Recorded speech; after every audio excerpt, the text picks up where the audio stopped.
name is Inti Gonzales. I'm 23. Today we are doing a rally and art action at the California Capitol building right here. We're putting 550 prayer and blessing planks on the front. These prayer and blessing planks are supposed to be going around the village that we're currently making. I'm a youth organizer for Tiny Village Spirit, where we build tiny house villages. So we're going to be using these planks to fence off the village, and there's art all over them, but also in our village there's going to be a lot of art all over the buildings. Today there's going to be a lot of different organizations coming to be speaking about homelessness. We're going to also post a list of demands at the end. Again, I'm part of Tiny Village Spirit. We build tiny house villages for homeless people. Currently we're doing it for youth. The unique thing about our villages is we're very much into art, making it very beautiful, making it like into a place that you would want to live. Plants, murals, all of that great stuff. We also have we have programs that are a part of it, and we also very much try to make it resident-led. So we have meetings, we try to hear what they have to say, if there's anything, any changes or anything basically. They are the leaders of their co-op of that village, basically. Sure. Well, there was a lot of different congregations and also volunteers who helped create these boards. They're very colorful, they're beautiful, they have lovely messages on them.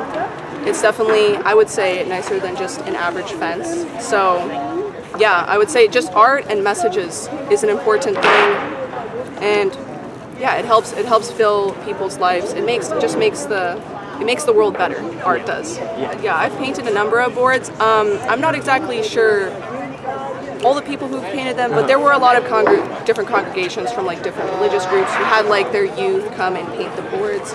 And then obviously there was also many volunteers as well who participated. Which one's your favorite one that you made? We need a nation of leaders. Mm-hmm. So yes, we definitely need more leaders. Yeah. And lastly, what do you expect by putting this in front of the state capitol so that the legislators, the governors can see this? What do you hope their response would be? Or hopefully they will hear and acknowledge what we're trying to say. Obviously, this isn't just for them, it's also just for the community, to create community and to advertise what we're trying to say. It's always good to keep protesting, keep speaking out, keep trying to liberate people, telling people, hey, you're powerful, take your power in your hand. Let's get together and let's have fun doing it. Do you feel like the current way our local government is handling the homelessness issue, do you feel like that's enough? Or do you think they could do more? I would say it's hard to say. There's two sides of the government. There's one side that does not really exactly want the change, right? It's very like, a lot of lobbyists, all of that stuff, very money driven. And they're like, okay, well, we want to keep robbing everybody. We don't want to stop this. But then there's this other side of the government that's, trying to fight against that. The system is basically, just very corrupt. It makes absolutely no sense that we don't have enough housing, that we have all of the issues that we have in our country, considering that we are by far the richest country out there. And this is the richest state, and we still have so much of these issues. It really makes no sense. And it isn't just homelessness, there's a lot of all these other issues. They seem separate, but they're not. It's coming from the same place. It's basically a bunch of greedy people who are taking everything, and the system is protecting them basically, and it makes no sense. And we've had a lot of these issues in our country since it began basically. So, and it's like we also have to take into consideration the countries that we rob from and the countries that we affect, I believe. So it's really a very deep issue, but I feel like if we get to the core of the issue, we won't have to fight as much, and things will just really start falling into place. Are you having fun today? What is your energy? What is everyone's energy that all came out today? How has this kind of helped you guys come together as a group? Definitely, I'm having a good time. I always like organizing, and especially doing stuff like activism and homelessness, and it feels good to do that. I'm doing it with my team. We're doing it, we're putting art up. We're going to be doing speeches. I'm going to also do a speech. So I'm very much looking forward to that and listening to what everybody else has to say. For me, it's it is a joyous event. It's at the same time, a difficult subject, but we're doing positive things here. Okay, we will now be moving on to a speech by me. Yep, everybody should come. Go, Inti! My name is Inti Gonzales, and I'm a youth organizer for Tiny Village Spirit. This speech is titled, "What is a Home?" The current war in Gaza has taught me so much about myself and our society. It helped me understand what a home is to me and the destructive nature of colonization in situations alike. Since America's founding, it has been at war 93% of the time. As a country, our history is riddled with colonizing behavior within and outside of our borders.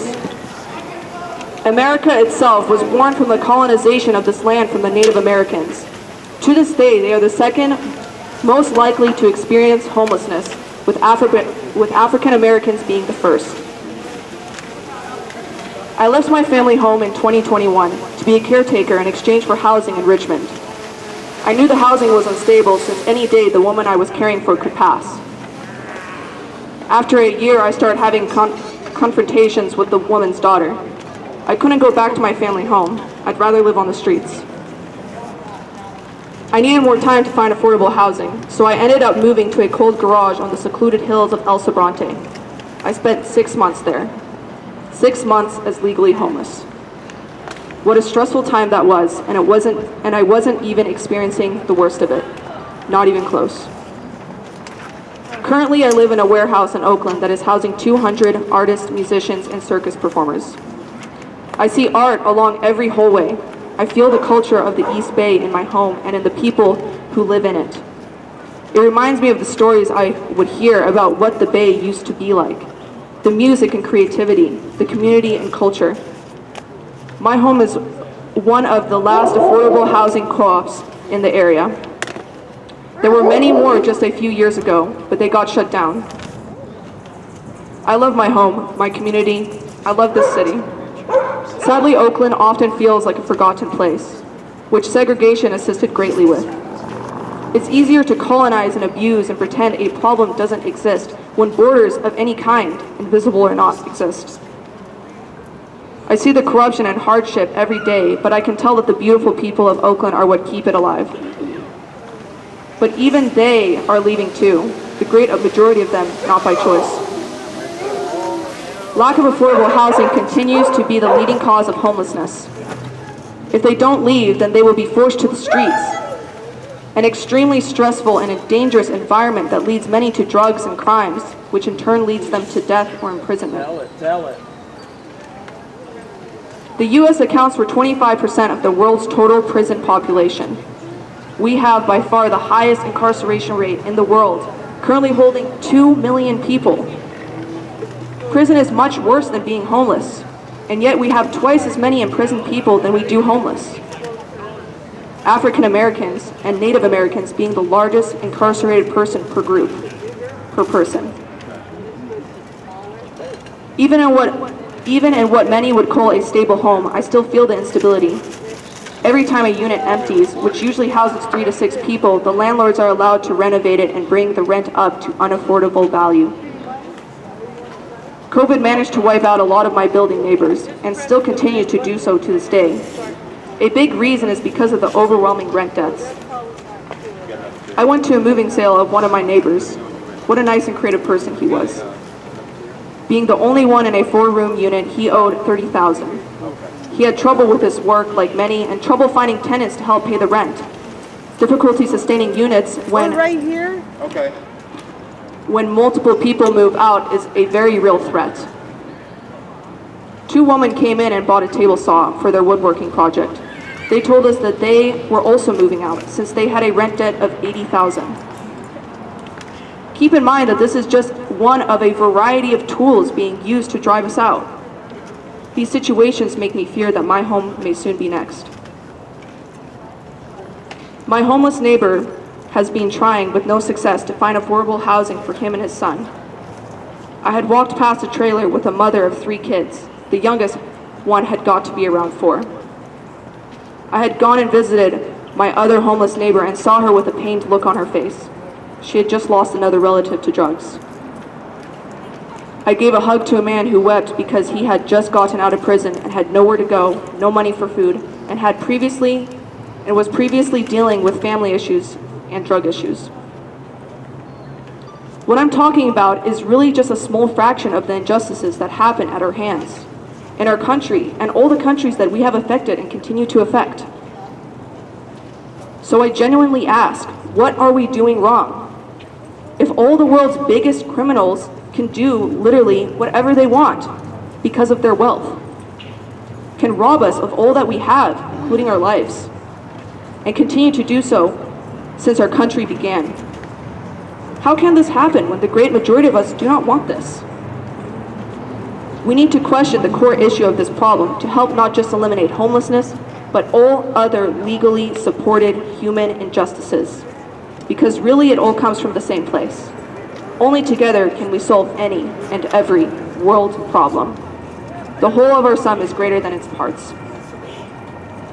I don't know how you feel, but I want to see a real change in my lifetime, and I believe it will happen, and I will fight till it does.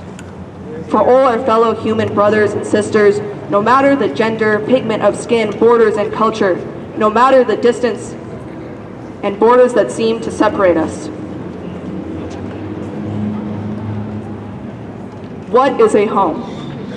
A home is a place that I can call my own, a place where I can be without the fear of removal, a place for my family and friends to take root and flourish, a place where I know that as generation after generation comes along, we will never have to be forcefully separated or displaced.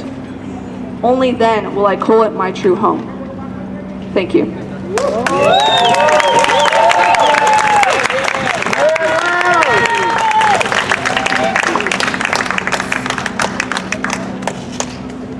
We will now be continuing on to O'Neill, Leyla, Tshombe, Charlie, and Moses from SOS Richmond Community Organizing Team.